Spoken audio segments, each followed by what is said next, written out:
The biggest battle we will ever have to face is the battle between you and you. It's the battle of taking your mind to that limit and then breaking through. On the Mindful Experiment podcast, we will share concepts, universal laws, and interviewing individuals who have done just that, who have gone through the dark times and through those moments allowed their light to shine bright. I'm your host, Dr. Vic Manzo, and I want to thank you for listening to the podcast and taking this journey with me as we discover different avenues to break through those limits, expand your reality, and evolve into the person you desire to be. So sit back, relax, and enjoy the show. This show is sponsored by Empower Your Reality. Empower Your Reality is an online consciousness school that is designed to help you elevate the mind, raise your consciousness, your vibration, to attract and create the reality of what it is that you desire. At Empower Your Reality, we have books, we have online classes. You can find the podcast here on there, and other things that can help you elevate and truly learn the art and the science of creating the reality of what it is that you want to experience in your life. So for more information to check out all that we're up to and what we're doing, please visit www.empoweryourreality.com. Now, back to the show. Hey everyone, this is Dr. Vic, and you're listening to another episode here on the Mindful Experiment. As I had a wonderful guest, he's actually a comeback. We've had him before. His name's Thane Marcus. You can check him out. It was around 2019, I want to say, sometime in September, October. I'll have the actual episode in the show notes. You can check that out. Where we did our first interview. This is our second where we had him back on. We just had a good gel experience. We really vibe with each other and so forth. And he's just an amazing guy and excited for the work he's doing. He's got his second book out and a bunch of other great things that he's up to. I want to make sure to share. And for those who have not heard about Thane, Thane is a former professional golfer turned writer, podcaster, and entrepreneur. He's after competing over 3 years on different tours all over the U.S. and the world. He is now taking the professional athlete's mindset to everyday people in everyday's life. Through the collaboration business he is building, Thane is coming alongside freelancers, business owners, and fellow entrepreneurs to help them be more efficient and effective in the work that they are doing. He is also passionate about all things fitness, health, and wellness, coffee. After working as a barista for 3+ years, he now runs a side business called Collaboration Coffee and ultimately does everything for the purpose of bringing honor and glory to God.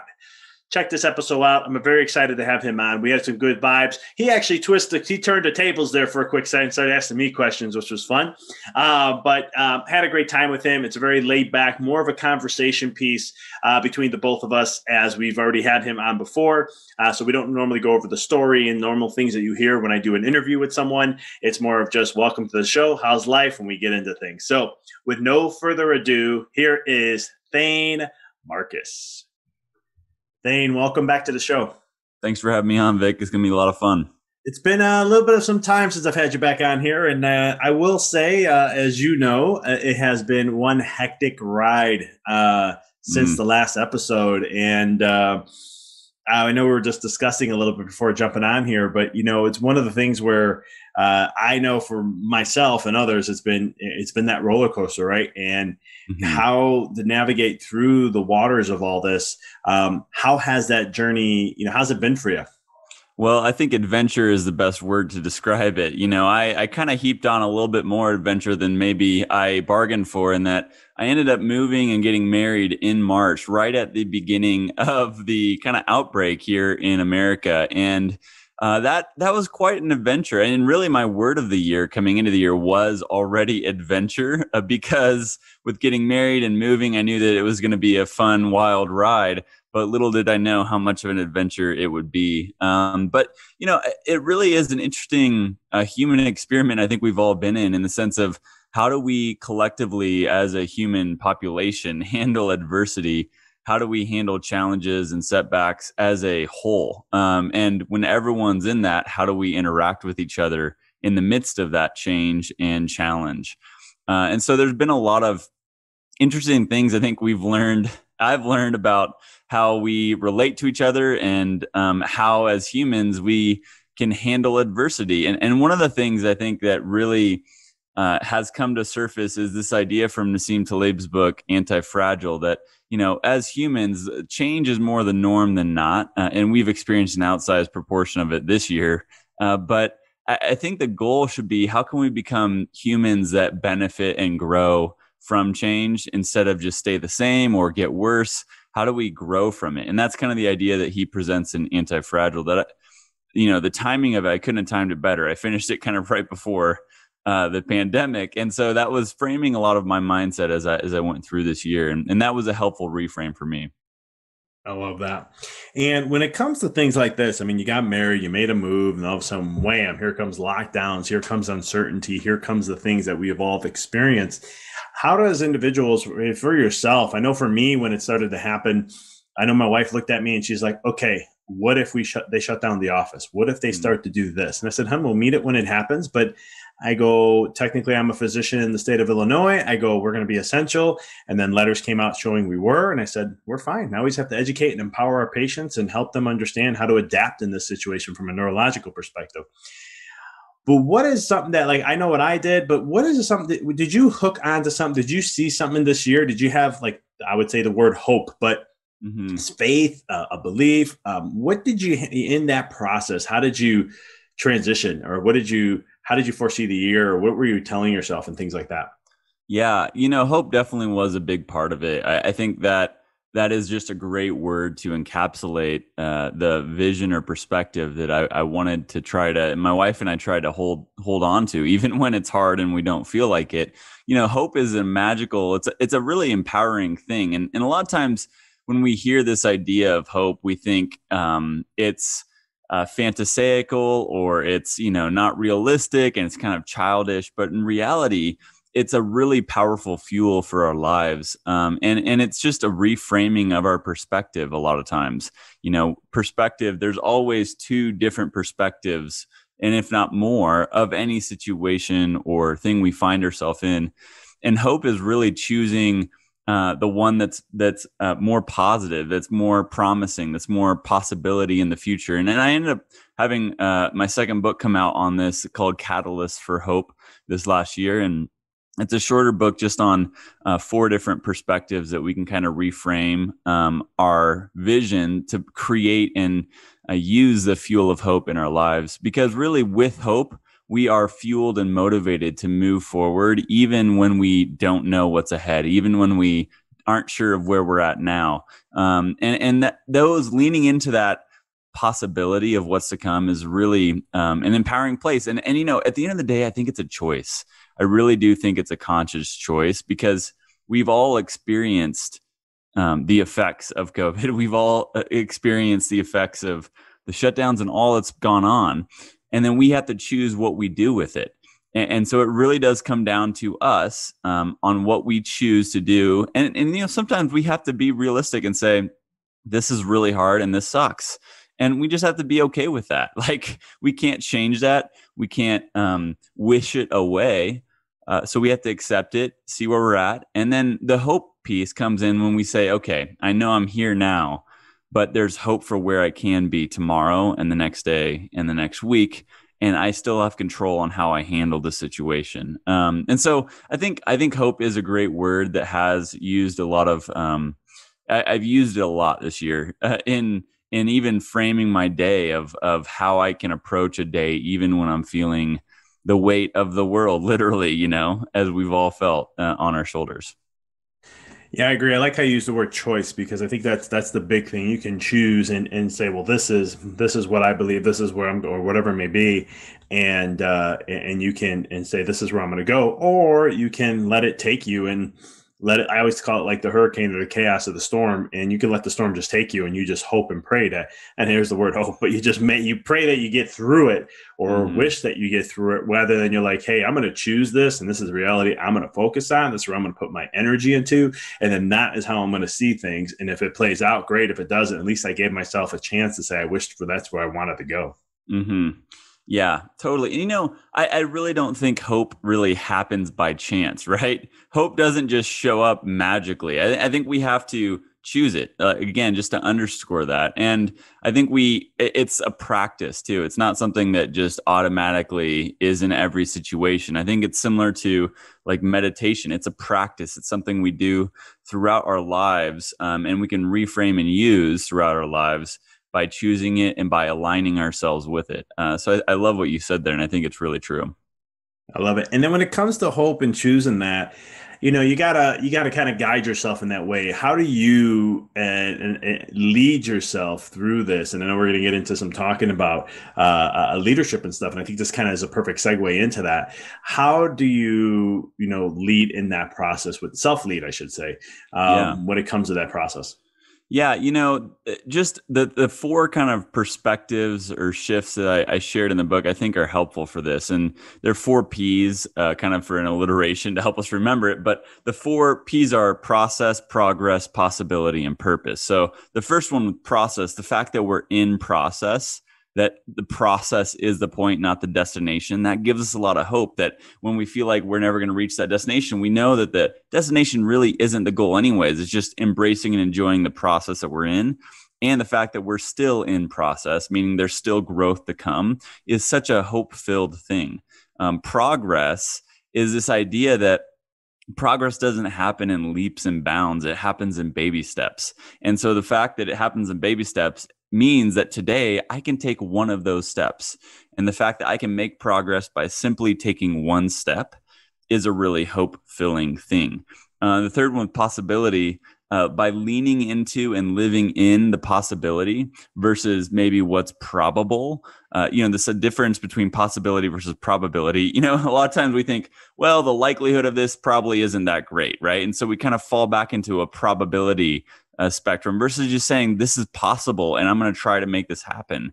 That unlocks a lot of hope. And then finally, purpose is obviously something that we hear a lot, and for good reason, because by having a purpose that's greater than ourselves and by living aligned and attached to that daily, we have so much hope, even when we can't see as clearly, even when we don't feel as chipper or as good on that day, we can still be aligned and attached to that purpose as a North Star to keep guiding us through those daily decisions. And so those are just four different perspective shifts that unlock a lot of that hope, that help us, as you said, lead ourselves well, because we really do have to start with leading ourselves well before we ever can hope to lead others well.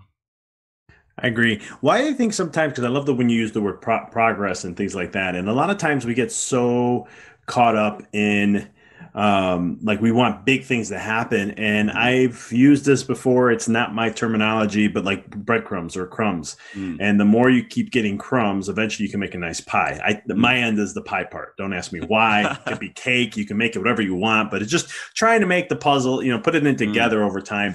Why is it so many times we get so hooked on more of the big rather than focusing on the little stuff for progress when we lead and go through things? That's a great illustration. I like that a lot. I think it's because it's more sexy, right? We like the sound of it. We like the idea of it. We see it on movies. We hear about it online or in these amazing stories. And so we think it's possible, and we think that that's what we need to try to accomplish. And I think about it as similarly, I think about it like as we want to jump to the 10th step. We want to take a massive leap to step number 10. But what we don't realize is that in doing that, we actually set ourselves up for failure if we were able to do that, which most of the time there's really not shortcuts in life. But say we were able to jump to the 10th step. Well, by jumping there and landing at the 10th step, we are not prepared to be in that place. By taking the 9 steps to get there, we prepare ourselves for that 10th step.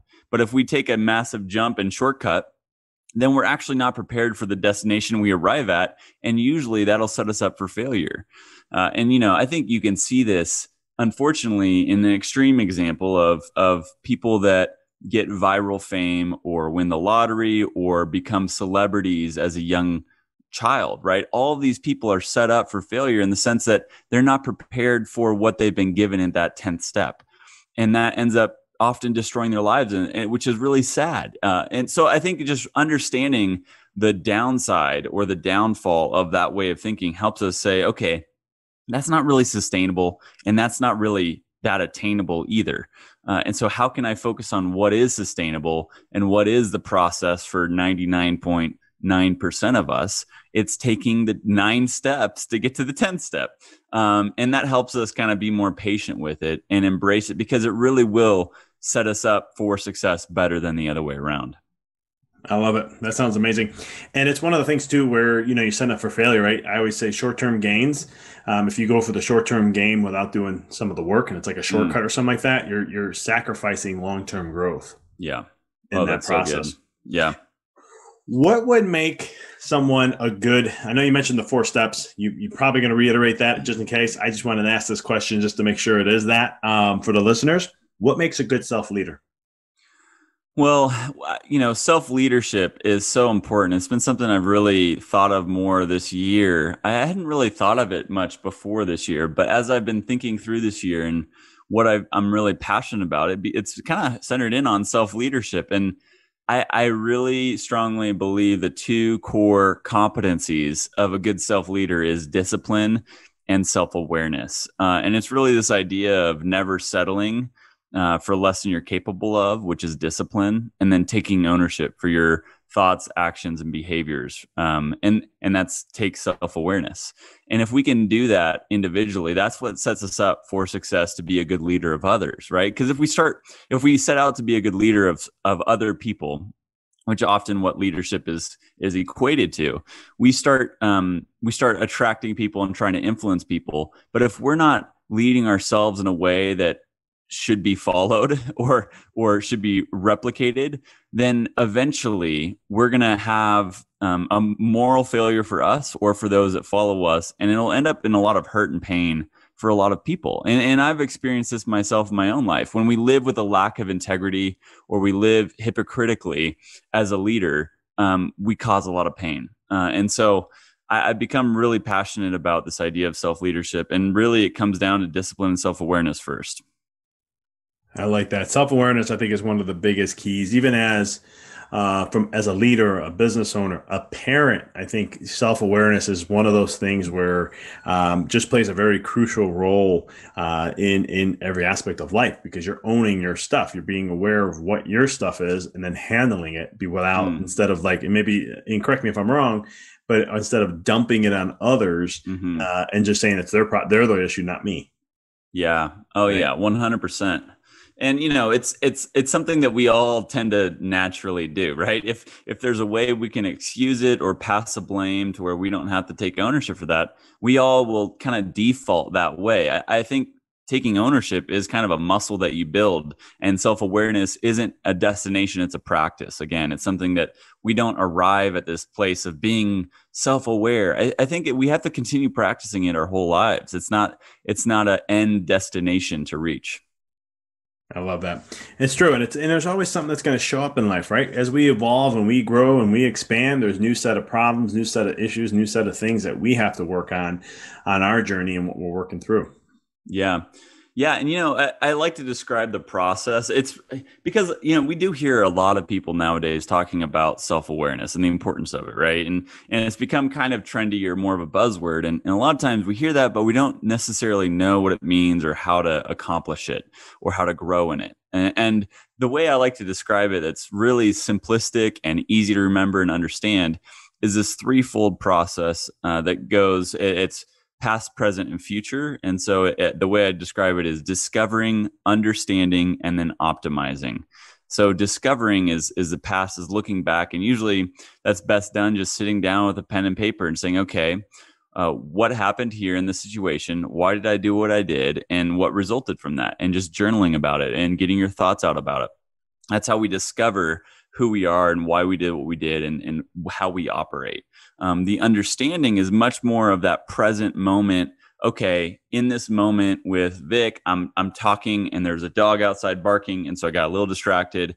And then now I lost my train of thought. And so now I need to get back on track and focus on this conversation, right? So that's seeing myself in the moment, understanding what happened and recognizing it in real time, so that I can kind of self-correct as it's happening. That's the understanding phase. And then the optimizing phase is saying, okay, I know in this future situation, I typically act like this, but really I'd like to act like that. And so I'm going to work on priming or preparing myself so that I can behave how I want to, or act or show up in the situation how I feel called to. So I think those three simple phases of the process are really helpful, because it's not like, once we get to the third phase, we're done. We just kind of repeat the process for all three phases, but that gives us at least a process to work through, so that we can see tangible growth in this arena.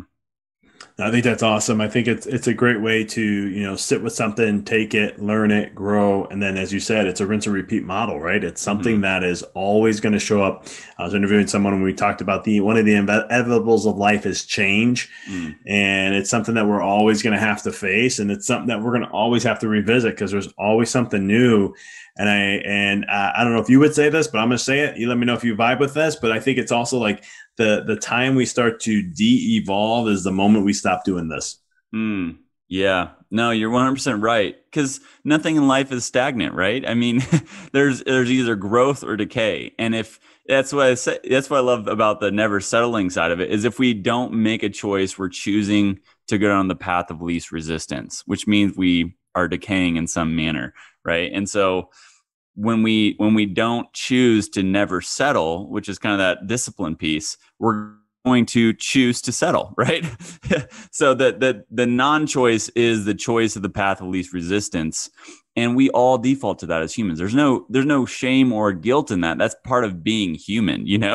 I think we just need to recognize that, okay, if I don't choose, I'm going to go downstream, and if I want to go upstream, I have to put in effort, and I have to make a conscious choice with an intention, a reason why behind that. Because if I don't have a good enough reason why, I'm going to stop rowing, because it's hard to go upstream, and I'm just going to start floating downstream again. So how do we fuel our lives with discipline by putting effort and intention into our actions, so that we don't settle for the path of least resistance? I love that. Now, when it comes to when you become, what are the symptoms of being a good self leader? And what I mean by that is what's the effect when you're a good self leader? How do you affect people around you, your life? What shifts, changes, all that stuff? Yeah, that's a great question. I think I think the first thing that comes to my mind is integrity. It's living a life of integrity, meaning you are the person you say you are, or who you want to be, and you're showing up each and every day in the world as that person. It's funny, because a lot of times nowadays with social media and other outlets, we can present ourselves however we want to, right? We can put a picture or an image of who we want to be and portray that to the world, but we all sniff out what's real and what's not. We all have a really good detector of BS, right? And so we think we can fool people into saying this is who I am, when in reality I'm someone else. But even on social media, people can sniff some of that out. And then when they see or meet you in real life, and they see the discrepancy, they're going to want to have nothing to do with you. Because at the end of the day, if we're going to lead ourselves well, it starts with integrity. It starts with living a life of integrity. And that's the life that people are gravitated to, that are attracted to, and that want to follow and mimic. And really, we want to be living something that is beneficial for other people to replicate. We don't want to be living something that when other people follow, they're going to be setting themselves up for failure. That sounds horrible, right? So living a life of integrity is the number one symptom or result of good self-leadership. And then from that, we can start attaching ourselves to our purpose, our greater calling, out of that identity. When we live with integrity, with the identity of who we are, then we can start moving towards a direction with other people coming alongside us that produces a lot of change for good. I love that, man. And I think and it all, the old saying goes, right? Everything starts from the top. Mm. So all the leadership, whatever the leadership as the top is, that's how everything comes down. So top bottom type of mindset and mentality. So I look at that, and the way you're kind of explaining it too is that if you take care of self, that's top, that's you, Mm-hmm. then everything you do from that moment, you will lead with that integrity, that vibe, that energy, that presence. Where people want to get attracted to it. When I was in chiropractic school, they used to say, when you're on fire, people want to come watch you burn. I never understood Mm. that statement. I was like, I mean, I understood it. Like when you're living your passion and all that, and people are going to want to come. And I was like, man, why do I want to see you burn? But it started to make sense later down the road in life where I started to say, man, but when you're just living and doing you and living in your integrity and your word and honing to it, and you live with that passion, then all of a sudden people are just going to want to come try to be a part of it because they may not have it. They have it, but they just haven't discovered it or not Yeah. utilizing it. But they want to piggyback off that, and that's what I call the burn, to where it allows you to lead at that level and help individuals thrive in that process.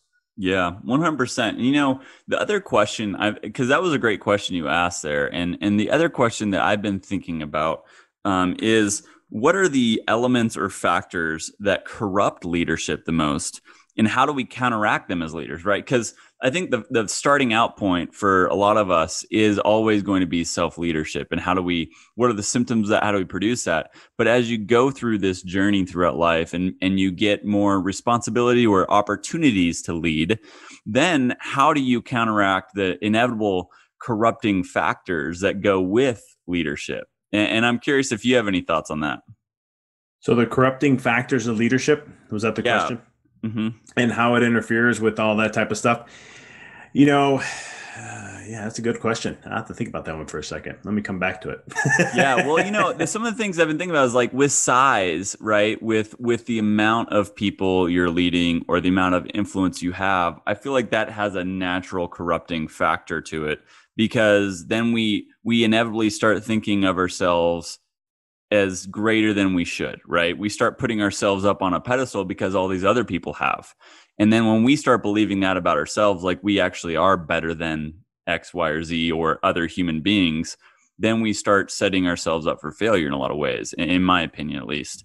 And I think that's kind of the whole power corrupts, and absolute power corrupts absolutely, all that kind of those common phrases. And I think you see that with a certain amount of size. The bigger and bigger your leadership role becomes, the more and more of a temptation or slide we can fall into of saying, oh, I am pretty hot stuff. I am pretty good. I am better than most in that sense. So I'm just curious, I've been asking that question a lot to myself and to others of, because I want to be proactive in counteracting that, right? I want to be proactive in setting up systems or mindsets or habits now, so that if I'm in that position down the road, I'm not corrupted by those same things because I'm human just like anyone else. And I know we all can fall prey to that. So it's been a question on my mind a lot. Yeah, I think there's a song that comes to mind that I live by, and it's one that when I have kids, if I can teach them the lessons in the song, I've done my part. And it's by Tim McGraw, and it's called "Stay Humble and Kind."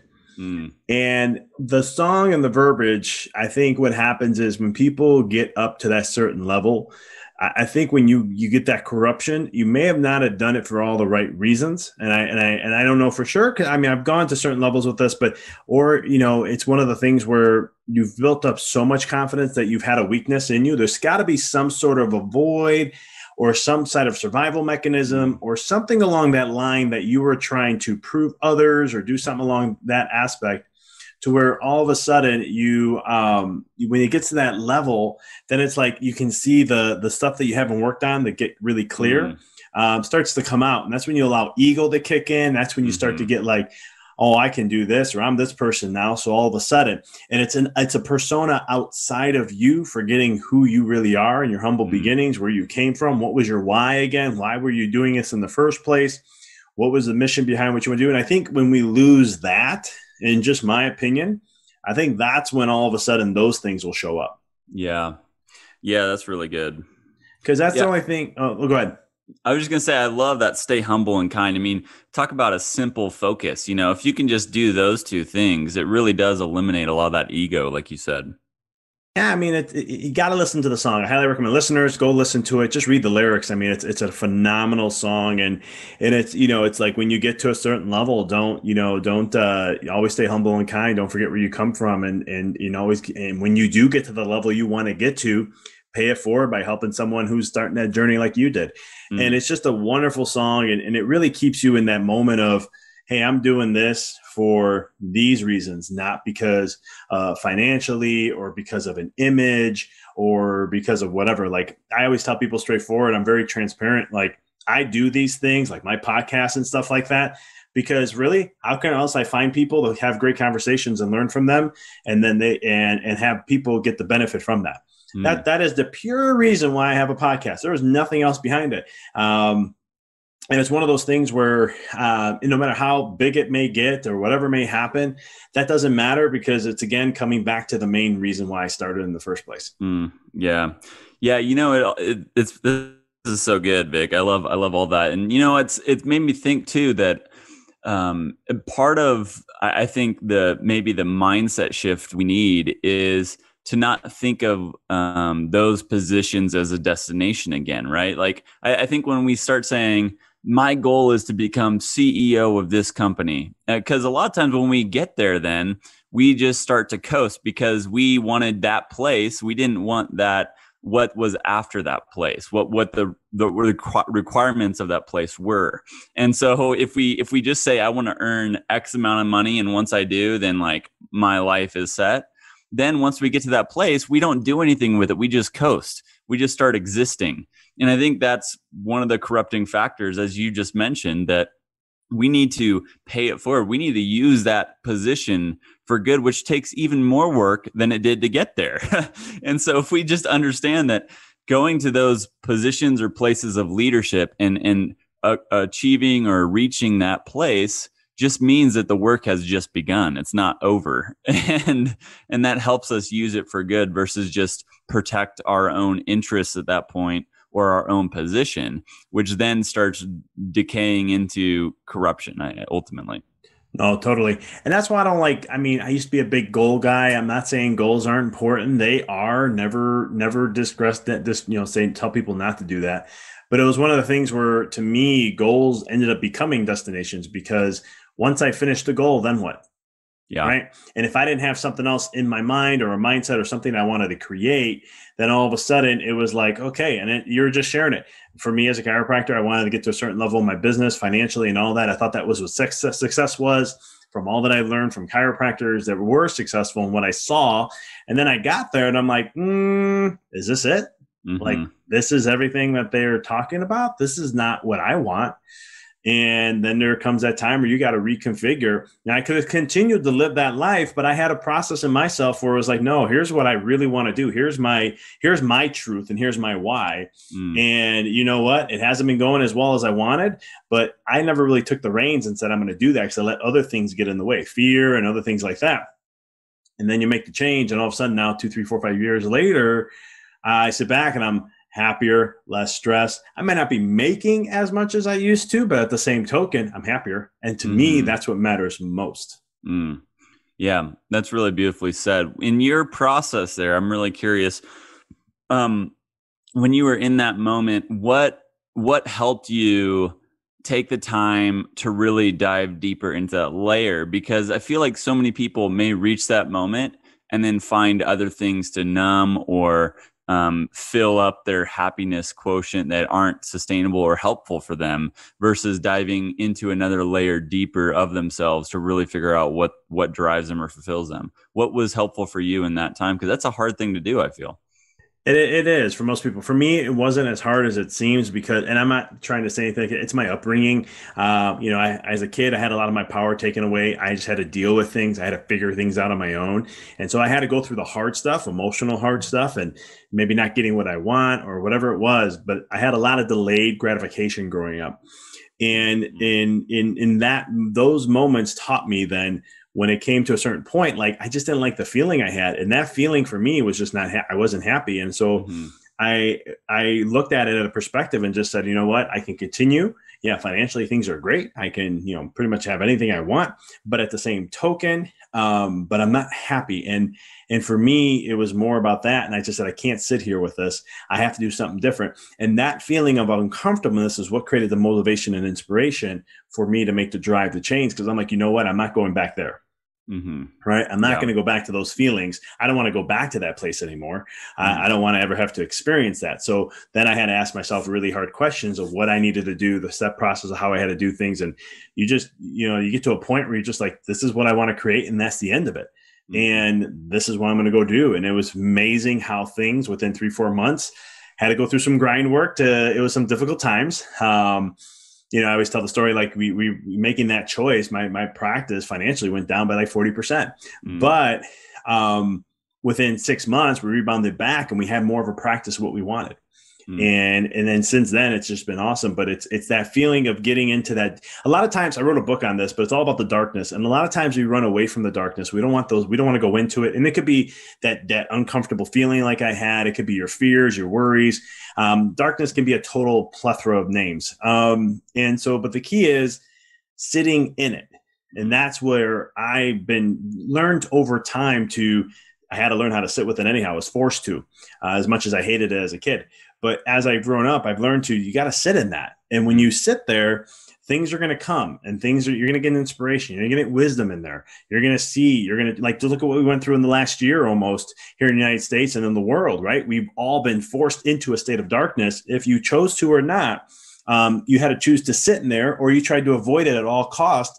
And you're looking back at the year and you didn't do anything. And you're like, where'd this year go? I can't believe how fast it went. Mm-hmm. And those are the people that have used things to numb, to avoid. And there's nothing wrong with that if you chose that. But then understand where you are in your life now, that those choices have consequences to them. Mm-hmm.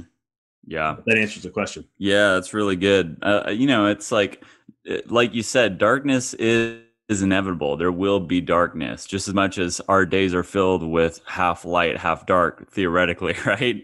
So you can't avoid it. You can't run away from it, but you can sit in it in those seasons or those times to learn from it and grow through it, which I think your story just shared was a beautiful illustration of that.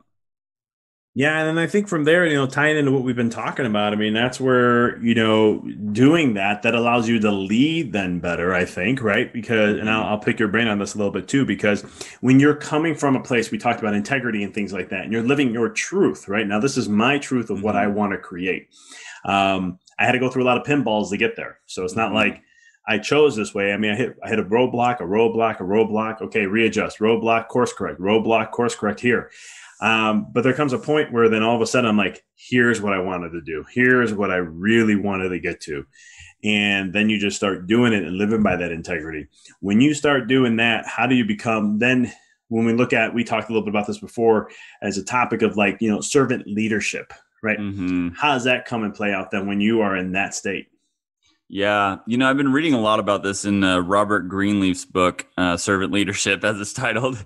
It's written in like the 70s, and he was a longtime employee at AT&T, an executive there. And, he is just a really great voice in this space, in the sense that it takes a sacrifice at all levels, and especially at the top. And he puts a big emphasis on the trustees, which are often the board of the chairman of the board and the board members that help make governing decisions within companies and corporations. But really, the case that he makes throughout the book is that servant leadership and the type of leadership that creates change within these big corporations or institutions always happens from within and not from externally. And so a lot of times we think about like an external agent coming in from the outside and helping resolve or fix things going on. But without people within the company, especially large institutions, doing that necessary work at all levels, it's kind of impossible to change. And I think if we look at today's world and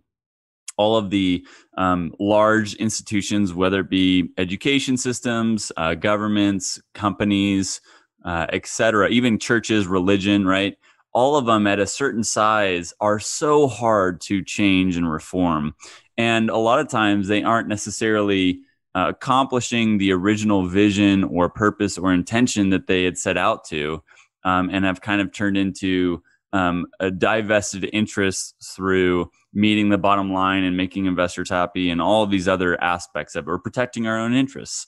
And so, when you think about the change that's needed, I'm more and more convinced after, especially reading Robert's book, that there needs to be people within those institutions that are leading as servant leaders and choosing the harder path and making decisions and fighting for the reform that will be producing better growth for the people that are affected by the institution.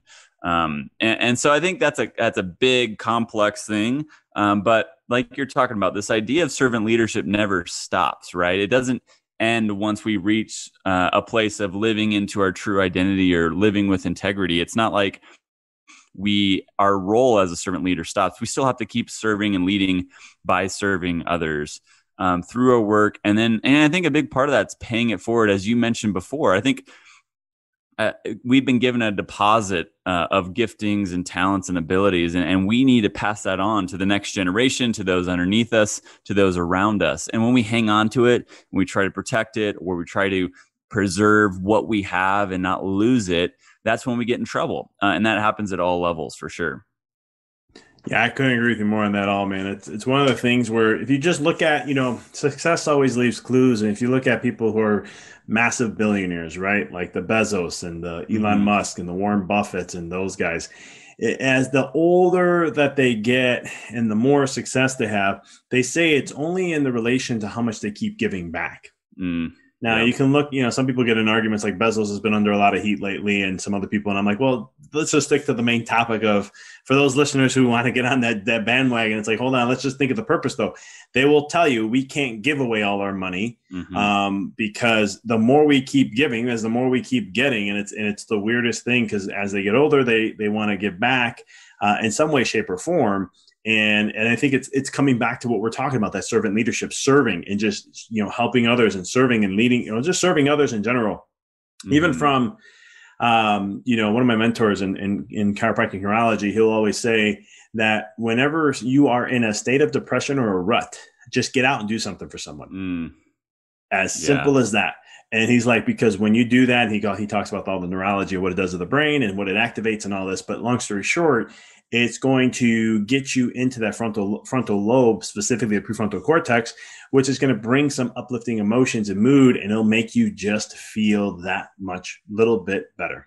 Yeah. Yeah. We're wired for it, and the other thing is, the other practice I found really helpful is just like watching a sunset. When I watch the sun set over the horizon, it reminds me and it resets me to know that I am one of several billion on this planet and the world does not revolve around me and I am a part of a collective. And so I need to play my part. And that helps me kind of reset back into me not being the center of the universe, me being a fellow human being, and we need each other. And my role is to serve alongside others in that. Yeah. And it's amazing when you do that, when you really just, it's like kind of giving with no expectations of getting anything back. Yeah. It really is an uplifting process. And even for myself, I tell my wife, we got to get more into that as much as we possibly can. And we are looking at ways from a business side of like taking our percentage of our profits and just be like, what's a cause that we're really passionate about? And being able to say, we're going to go ahead and give a portion of we do this already just from our own profits at the end of the year. But it's like, no, our business now is logoed. Here it is. And we're not doing it to try, because I know some people do that for just to, oh yeah, look what we do. So people are going to spend more money there. Ours is like, no, we're passionate about this. This is what we do. This is who we're about. And we're going to go ahead and do this regardless. And whether you want to be a part or not, doesn't matter to us because we're going to do it either way. Yeah, I love that. That's really sweet. That'll be fun to see.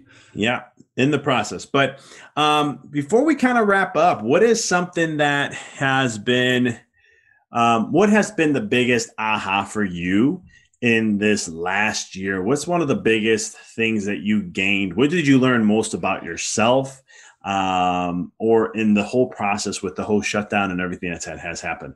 Yeah.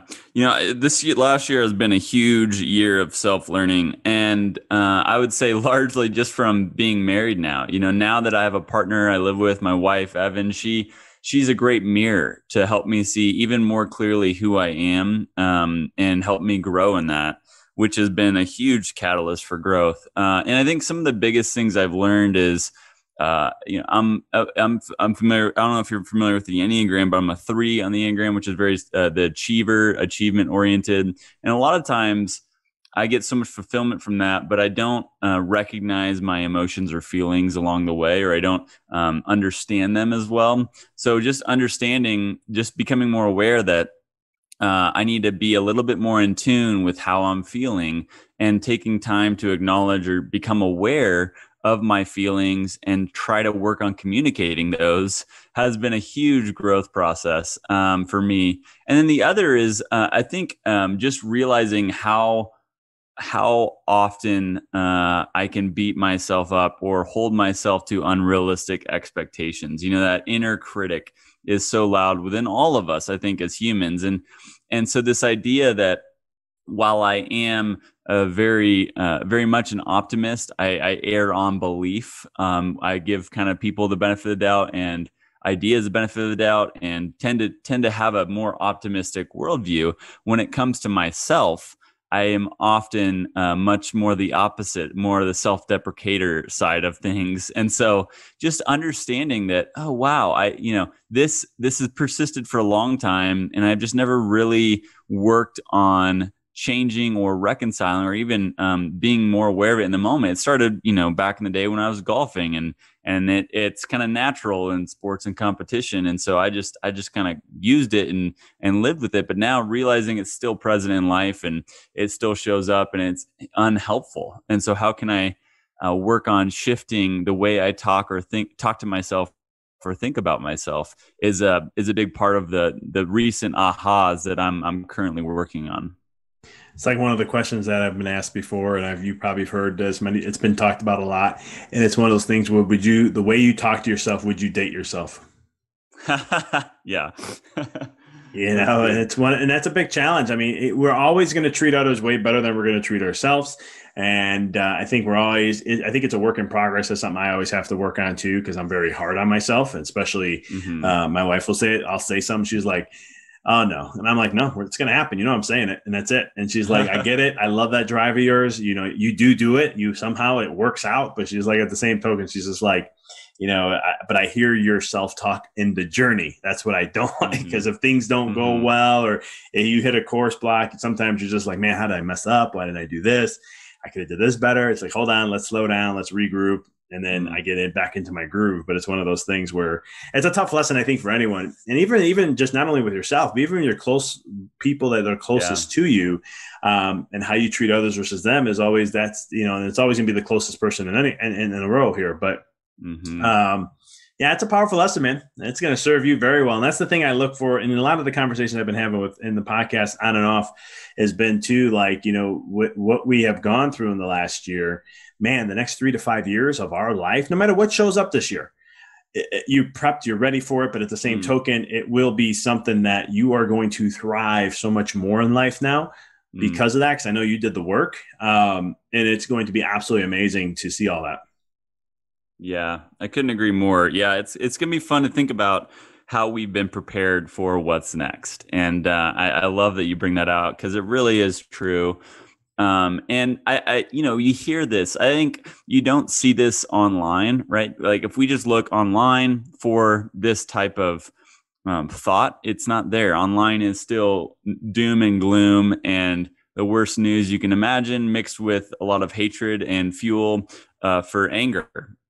But if you start getting in person, in real life, the story is the complete opposite, right? I do some mentoring with high school students at this company called Good City Mentors in LA. And we just had our first one of the semester yesterday. And, everyone, the students included, were so hope filled and so desiring for everyone to be living with compassion and love and not hatred, and everyone's communicating this individually, both mentors and mentees.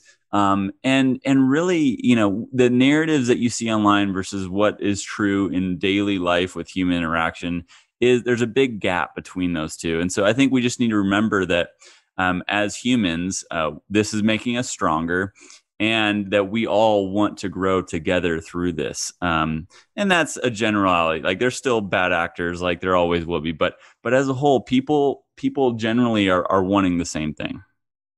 Totally agree, man. Yeah, at the end of the day, it's one of those things that I kind of agree the same way. It's people do want the same thing ultimately at the end of the day. This was fun, man. I enjoyed having you on. Before I let you go, please share with everyone how they can connect with you, your new book, and all that fun stuff, and how they can follow with you. Yeah, well, this has been a blast. Thanks for having me back on. It's always good to do a round two here. And the best place for people to go is thanemarcus.com. And that's where I got blogs and podcasts and courses and coaching and all that. So books too. So you can go there and just find out whatever interests you, check it out. And yeah, if you want to connect, there's a contact form in there, or on the socials at Thane Marcus is a great place too. Awesome, brother. Appreciate having you on. Appreciate you sharing your light and doing what you're doing, man. Love the growth you've had and you're doing and continue to do. So keep that light shining bright. Thanks, Vic. You too, brother. Thank you for listening to the podcast. For past shows, please visit www.empoweryourreality.com. I hope this show inspired you and added to your life to help you on the journey to rediscover who you really are. To connect with us on Facebook, please visit www.facebook.com/Dr. Vic Manzo. Check us out on Twitter. The handle is Dr. Vic21. Follow us on Instagram, www.instagram.com/Dr. Vic Manzo. If you were inspired by the podcast, pay it forward by sharing it with someone who you know can benefit from it. Thank you again for listening to the Mindful Experiment podcast, sharing paths to help you rediscover your infinite potential.